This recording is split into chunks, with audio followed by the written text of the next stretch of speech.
urte asko dira, eta gauza asko aldatu dira 30 urte hauetan, ez? Zertan aldatu da pixka bat zure lana 30 urte hauetan? Asko aldatu da, nik uste dut irakasle guztien lana eta batez ere euskara irakasleon lana, ez da. Nik uste dut hor mugarri badala 15 urtetatik hona edo ja ordenagailuak agertzen hasten direnean, baino lehenago ere, bai. 30 urtetaz ari bagara, esan behar dugu oraindik anetzegora egunkaririk, euskarazko komunikabideak oso nolabait genituen baliobideak oso murritza ziren, irakasleen prestakuntza, metodologia, ez dakitze, zakan zer ikusirik, gaur dakigun guztiarekin, ikasi dugun guztiarekin. Baina batez ere nik uste dut hor irakaslearen rola, ez bada aldatu ere nik uste dut irakaslearen rolako hendikan jarraitzen duela nolabaiteko. Eta igual gero eta zentzu gehiago daukala gainera, irakaslea gida bat izan behar duela. Ikasleari lagunduko diona ikasten. Orduan, rol hortan nik uste dut asko aldatu dela, bai, adibidez, kasu batean. Garai batean, lotuta horrekin, oso material gutxi geneukanez, irakaslea zen nolabait ikasleari banatzen ziona jakintza, bai? Berak ematen zizkion fotokopiak, eta hor da kasu, bai? Eta orduan, irakaslea nolabait zen ikaslearentzat jakinduriaren atea zabaltzen ziona, ez da? Gaur egun, horrek ezak inongo zentzurik. Adibidez, ez da? Oran, pixka bat, teknologia hitz egiten dugunean, gaia pixka bat definitze aldera eta zehazte aldera, pixka bat ordenagailuaren sarrera edo hartuko genuke mugarritzat, nolabait esatearen. Teknologia digitalak esan dezagun, ez da?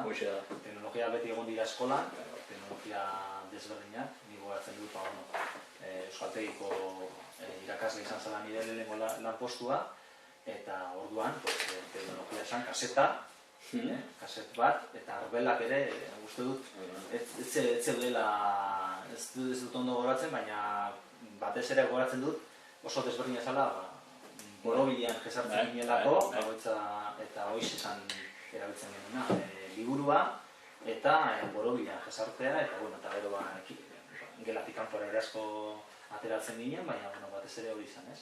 Horan, teknologia da batez ere teknologia digitalak, ez? Claro, azkenean, imaginatu, gaur egun ordenagailu batekin, gelatik atera gabe zauden munduan.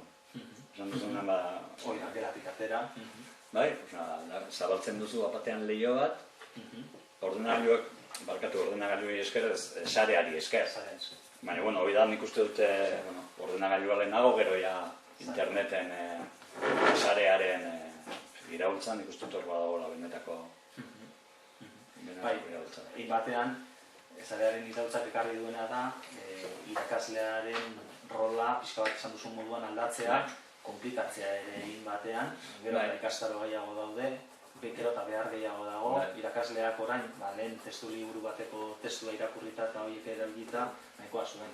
Baina orain erabili behar ditu musika, erabili behar ditu abestiak, erabili behar ditu bideoak, erabili behar ditu jolasak, digitalak, gauza asko, gauza desberdinak, mikiak, besteak, gauza asko erabiltzen dira hizkuntzen irakaskuntzan, eta horrek komplikatu egiten du ordenagailuak, programa ezberdinak erabili behar direlako, komplikatzen egiten du nolabait gana, ez? Egin batean ere, ikasi ere, beti egoten dira, aurrez aurrekoetan edo ikasketa kombinatuetan, Moodle bezalako plataforma batzuk, edo bezalako plataforma batzuk, eta hori ere irakaslea jakin behar du. Pixka bat irakaslearen rola urte guzti hauetan, azkenengo 15 urteetan edo asko aldatu da.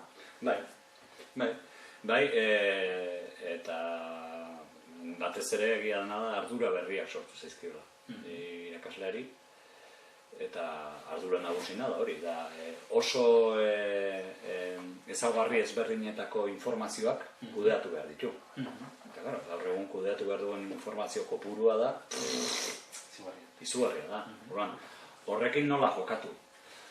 Hombre, ziur pentsatu behar dugu ikaslei ere arazo berdina plantatzen zaiela. Bidatzen duzunean fotokopia bat, bidatzen duzunean azalpen gramatikal bat interneten jetxi duzula ezakin nongo blogetik, nork ziurtatzen dizu hori zuzena denik. Adibidez. Edo ariketa horiek ondo zuzenaka daudenik, edo, ezakit, horre badago gaur egun ziur aski sarean dabilen informazio izugarri, kopuru izugarri horren inguruan, beti euki behar da zalantza kritiko bat, ezta? Karo, hori nola kudeatzen duzu. Irakasle izan da dakazu gainera bigarren ardura bat. Zuk hori ikaslei luzatzen badiezu, jari zara hori nolabaiteko baliogarritasuna ematen. Kompetentzia digitaletan baita ere trebatu behar ditugula eta egin behar dela. Ez da bakarrik informazioa lehen, informazio bat testu liburutetik zeneukan, editore batzuk begiratuta, lantalde batek landua, nolabait errebizio lan batzuk eginda, eta edo probatuta eta test batzuk eginda, eta lan horiek nolabaiteko kalitatea zeukaten. Eta orain edozeinek jar dezake, web 2.0-ekin edozeinek zarea ez da bakarrik informazioa jasotzeko lekoa, baizik eta ere ematekoa. Gero nik uste dut hor, eta gurean helduen euskalduntze eta alfabetatzean, ziur aski gure ezaugarriagatik, azkenean nolabait geneetan eraman dugu materiala sortu behar izatea. Hasieran esan dudan bezala, ez zegoelako. Helduen euskalduntze alfabetatzea bera sortu da herri mugimendu gisa, esan ez dute garatu den baldintzetan, eta orain gauden lekuan, baina hortik gatoz. Ez ere zeukitzetik. Euskara kasi-kasi legala zeneko garaitik gatoz, ez da orduan. Guko genetan oso sartuta daukagu materiala sortu behar dugula, baina igual egin behar duguna da txip aldatu. Ez dugu sortu behar, egin behar duguna da egokitu. Horrek lagundu behar dugu, azentoa jartzen, ez hainbeste testo bat idatzi behar dut edo sortu behar dut edo baizik eta dagoen testu bat, noan ikustera nola erabili dezakedan. Ikasle jakin hauekin, egoera jakin honetan, helburu honekin. Denbora aurrezten dugu testua idatzita daukagulako, baina pentsatu behar dugu bestera baten. Horrek, baina, badauzka alde legaletik igual arazo batzuk, ez? Ezin ditugu erabili topatzen dugun edozein testu, edo kontuzi behar dugu testu igual behar da erabili dezakegu, baina gero ezin dugu Moodle batean jarri edo blog batean jarri mundua irekita edo dana aldatua. Eta badauzka, komplikatzen du egin batean irakaslearen lana, ez? Arlo, dela 15 urte, guk ez genuen arlo legalarekin fotokopiak ezin ziren egin, fotokopiak ezin ziren egin, baina hortik aparte, pixka bat ez genekoan gatazka hori. Orain pixka bat jakin behar dugu, bai hori... Imaginatu, grabatzen duzu bideo bat gelan, eta zimintzilikatzen duzu euskaltegiko blogean. Eta ikasle batek, abokatu bat bidaltzen dizu esan ez, haizu. Nik ez dut ez diazu baimen askatu, nire irudia erabiltzeko zuen blogean. Da oso, ez nahi zuen baino bai, egoera horiek oso berria dira guretzen. Bai, zeten ezin da grabatu, zeten ezin da erabili, edo egia da, aukera asko ematen digula, orain aipatu duzun moduan, klaseko ekintza bat, aktivitate bat, ariketa bat, blog batean sartzea. Gainera erabili ditzakegu klaseko grabazioak edo ariketak, adibidez materiala lantzeko eta nolabait ikasleari beraren jarduna hausnartzeko, ez? Gaur egun gero eta importanteagoa da norberak ikasi duena autoebaluatzea edo urkoa edo lagunak koebaluatzea, horrek pixka bat ikaskuntza konstienteago bat, helduen alfabetatzean eta euskaren irakaskuntzan beti konstientea izan da.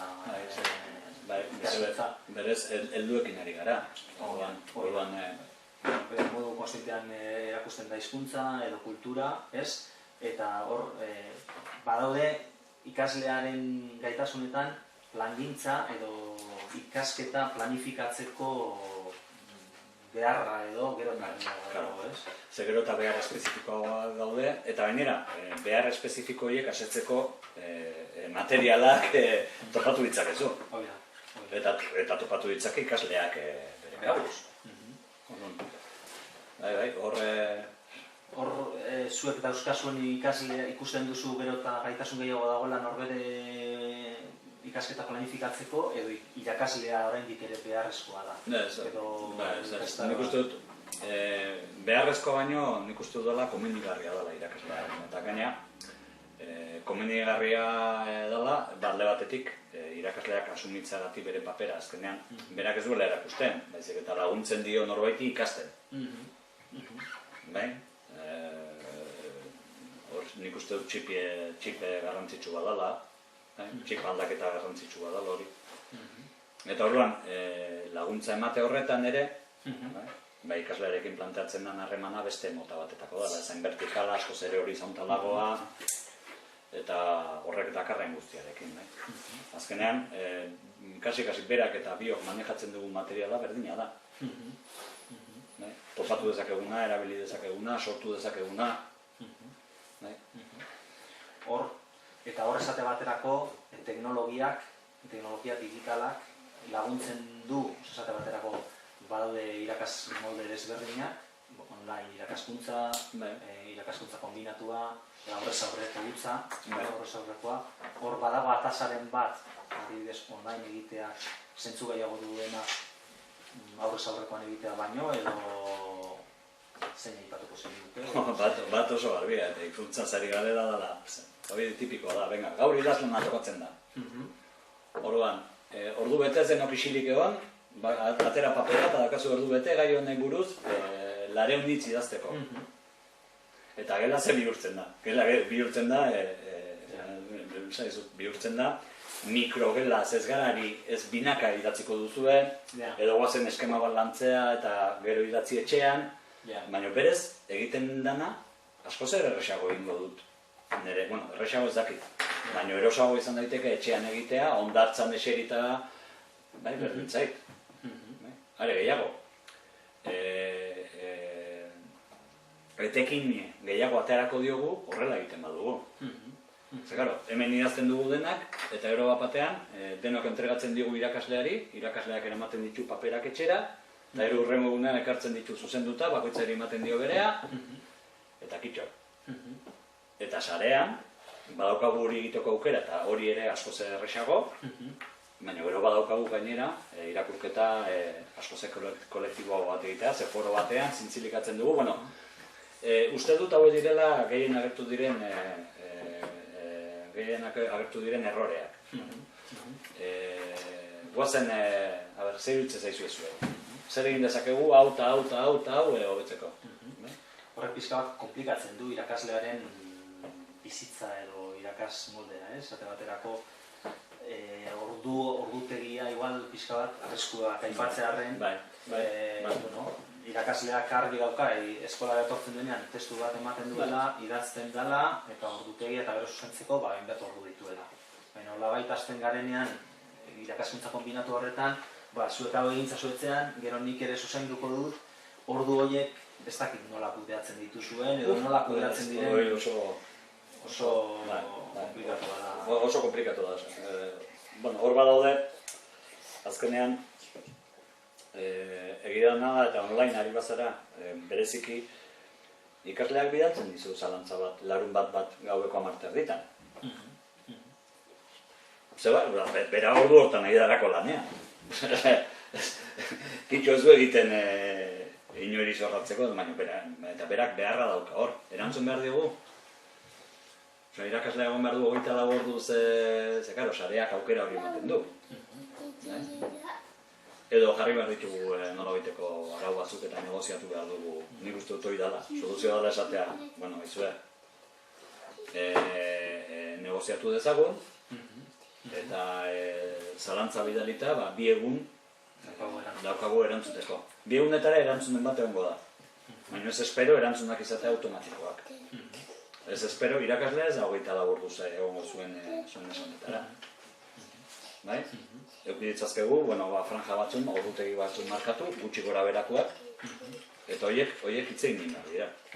Eta orduan, kasu hortan, eta kombinatuari begira. Imaginatu ez bakarrik hori baizik, eta ikasleak ekartzen du idazlana eta gainera esaten du. Bida, hartu ditu beste idazlan, saretik, eta konparatu ditu nerearekin eta atera ditut ondorio hauek. Eta hemen esaten du hau ez da akatsa. Honek esaten du hau ondo da, hola. Eta zuk esan diazu hau akatsa dala. Orduan, erotzeko moduko egoerak planteatu daitezke. Eta ez naiz, kasu hortan gauza hauek gertatzen dira. Ja gertatzen dira. Zuk esan diazu hau, baina nik interneten behidatu dut eta hau irakurri dut. Orduan, dia oso egoera bortitzak irakaslearen zat. Eta gure reakzioa da, zalantzan jartzen da nire gaitasuna, ez da? Eta ez da hori ikaslea plantatzen duna. Batzutan ez, baina egia da ere, irakaslearen ofizioak, beste ofizio batzun bezala, nolabait iturri hori, referentzia izateko iturri hori galtzen dutenetik, bai egia da, nabaritzen direla jarrera batzuk. Neste igual, kasu batzutan ez izan hori, bai irakasleo sentitzen dugula, ez gara kontuan hartuak, hor badago ondorio bat. Ez dakit horrena den bakarrik, paradigma aldaketa horrena den, edo jendarte modu eta dana alako, Gero eta jendarte gero eta individualizatuago baten bizi gara, Ikea, ez da? Nire Republika Independente, nire etxea da nire Republika Independiente, ez da? Eta, ostra. Zekaro, hori da nik uste dut, berez paradigma aldaketaren alderik onenaren beste aldea. Saretzea da, nolabait internetek ematen diguna da, aukerak komunikatzeko eta informazioa elkartrukatzeko. Oso sentzilloa da, hortxe dago irautza. Ontarako erabiltzen bada, eta gero, bestaldetik, adibidez ikasleek beraien portfolioak izateko edo beraien lanak nolabait sarean jartzeko mundu guztiari irekita edo irakurrogai edo dan alakoa. Esan duzu, materiala egokitu egin behar dela, materiala landu behar dugula, konpartitu, elkarbanatu behar dugula, baina ze zentzu dauka, esate baterako zuretzako eskolan egiten diren edo gelan egiten diren edo Moodleen egiten diren lanak jartzea blog bat edo jartzea portfolio batean. Bai irakaslearen ikuspegitik eta ikaslearen. Kontua da, kosta ez egite zaigula ikustaraztea, baina da esaten digun bezala ikasleari. Joan den dara eta eskatu ezazu euskaraz. Bai? Landu dugu klasean, egin zazu praktika errealitatean, da, errealitatean salto egitea bezala. Blogean argitaratzen baduzu, nolabait jaizara egoera batean, norbaitek erantzun dezaken, egon daiteken zure esparru akademikotik kanpoko hartzaileren bat, egon daiteke komunikazio zuzena, nik truke azoka bat antolatuko dugu. Eta horan, ikasle bakoitza botako du blogean mezu bat, trukatzeko gauza bat eskainiz. Eta erantzuten badu Melbourneko tipo batek esonez, interesatez, imaginatu.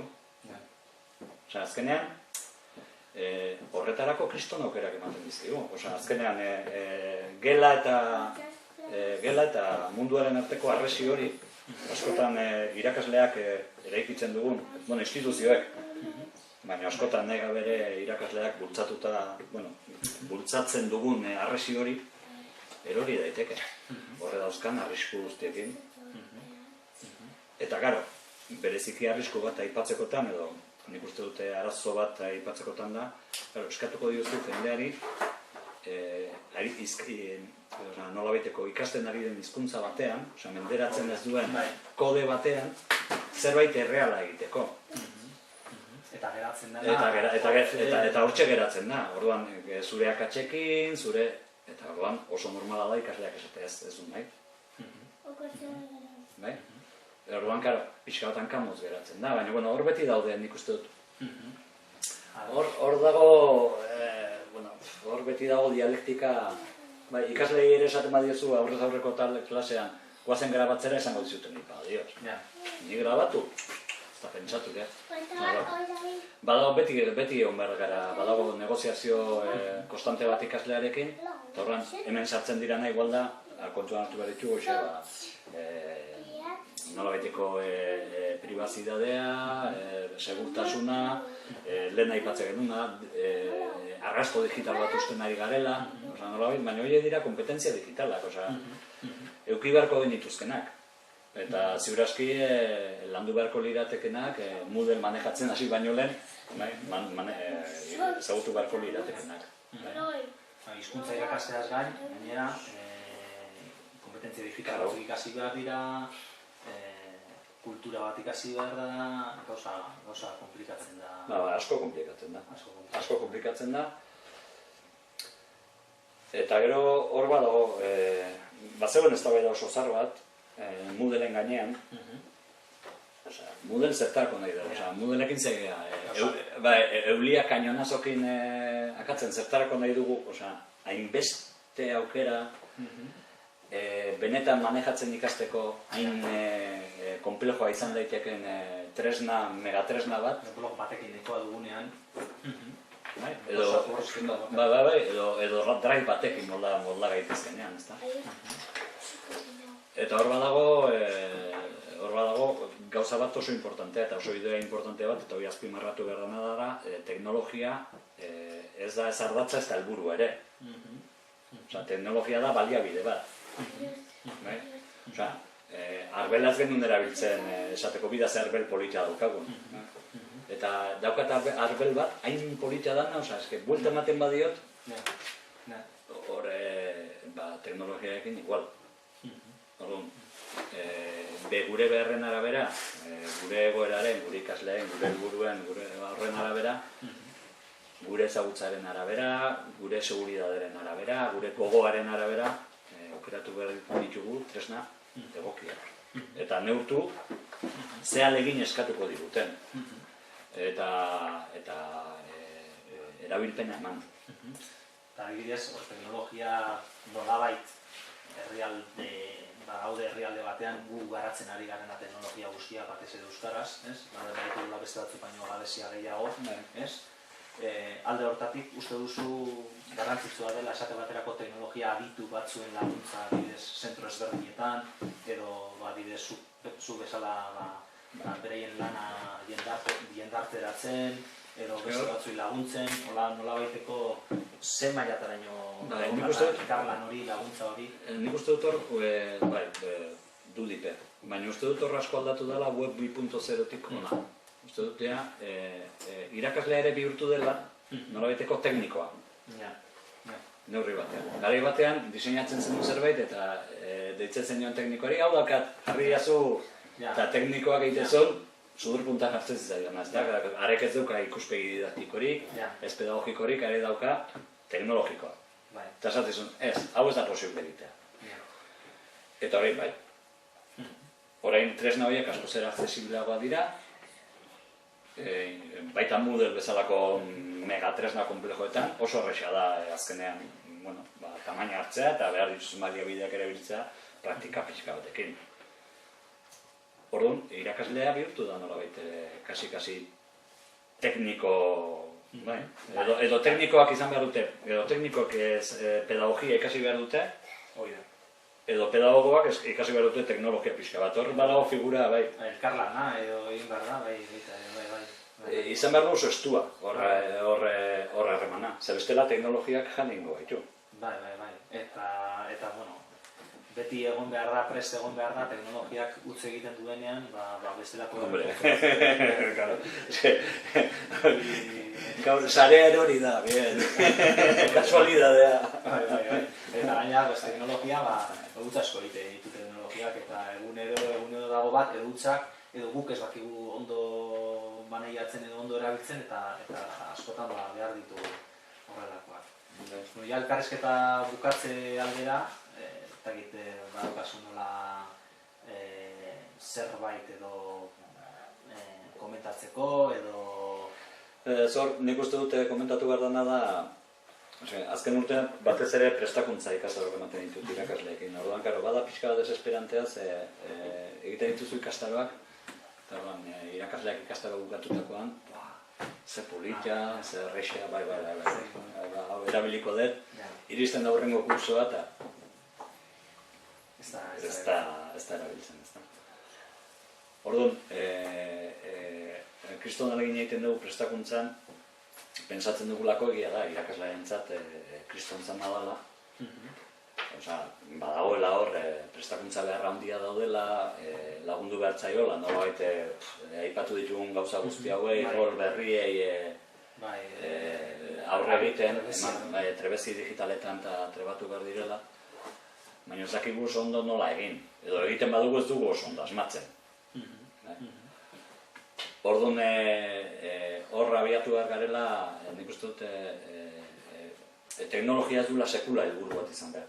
Eta prestakuntza helburu bat ere. Bezik eta izan behar du, nik zer egin nahi dut irakasle bezala.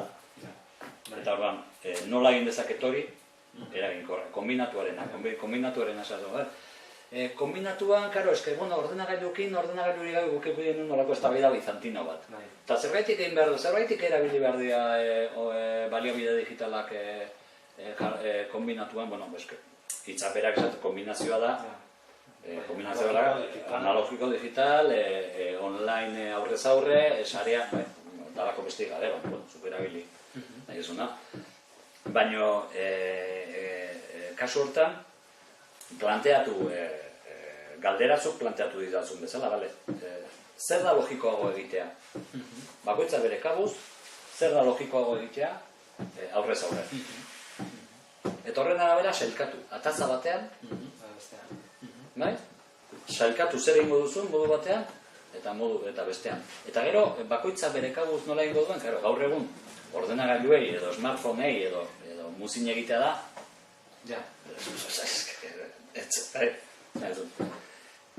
gero ikusi, zure trebeziaren arabera, zure ikasleen trebeziaren arabera, investigatzeko duzun gogoaren arabera, zer erabiliko duzu. Eta horren arabera, WhatsAppa eta PDF-ak. WhatsAppa eta PDF-ak, zer demontre. Ez dugu zergaitik izan behar denak, ez da posible. Ez da posible, gaina teknologia daraman bidearekin, da beta konstante, ez da, ez dena dago betan. Edo dena hobetzen da, edo erabiltzen dituzun gauzak ero sahar geratzen dira, ez daude erabilgarri, programa batzuk edo donan alakoa, eta programa berria daude, eta zu eroso zen den programa horrekin. Orduan, hor, nolabait, gu eroso egoteko modu bakarra da esatea. Nik hau egin nahi dut, eta hau erabiltzen dut. Eta kitxo. Eta horri atatzen badiote etekina, igual saiatuko naiz gero beste batekin, edo beste irakasle batek komentatzen dit. Bida, hau nik horrela egiten dut, horrela. Eta bide hortatik probatzen, segia dana da gaur, oso horreza da, inkietude minimo balin badaukazu, oso horreza da, behar duzun hori lortzea, laguntza lortzea ura erabiltzeko, alde hortatik, baliabide aldetik, gaur egun marabila da. Jakin behar da, baina teknologia zure metodologiaren barruan sartzeko jakin behar da zer dagoen, ikasi behar da pixka bat dagoen hortatik, bestela ez dakizu aplikatzen, apur bat zorrinku, pil bat, hauxe da geratzen izan zaitezke oso pedagogikoa zure lanetan, baina beroz badakizu zetresna dauden, ezin dituzu X. Eta hor justo hortxe behar duzu aholkularitza. Oida. Hortxe behar duzu aholkularitza. Ez esan ez, bida. Tresna bat emango dizut, hostia, tresna honekin daukazu, hau dena. Enpresak eta sartzen dira eta... Hau dena daukazu, osea, bida, Moodleekin gertatzen da, inbeste aukera ditu, ostra, orduan, karo, igual lortzen duguna da kontrakoa, jendea, gehiago izutzea, ez da, esaten den, wikize, alde hortatik, igual aholkuren bat edo badokazu teknologian trebatua estena eta... Kentzeko burutik, badagoela inor teknologia trebatuan dagoena. Konzeptu ez da trebatua egon edo ez egon. Ze etengabe gara trebatzen, da bizitza osoko trebakuntza bada, beste alor guztiekin bezala, bai? Eta, pensatu dezala, esaten dutenean, tokatzen zaizunean konferentzia bat ematea eta oso guri bali mazaude, hain behar duzuna dela pensatu. Zure aurrean dagoen jende guztia, kantzontziliotan eta kolerotan dagoela, eta horrek lasaitu egiten zaitula. Zerbait etortzen dizunean burura esan ez, teknologiakin ze txarra naizen, ze gaizki moldatzen naizen, horrean pensatu. Aparatua dira tontoak. Personak ikasi egiten dugu gure akatzetatik, saiatzen gara eta lortzen dugu, baina makina dira tontoak.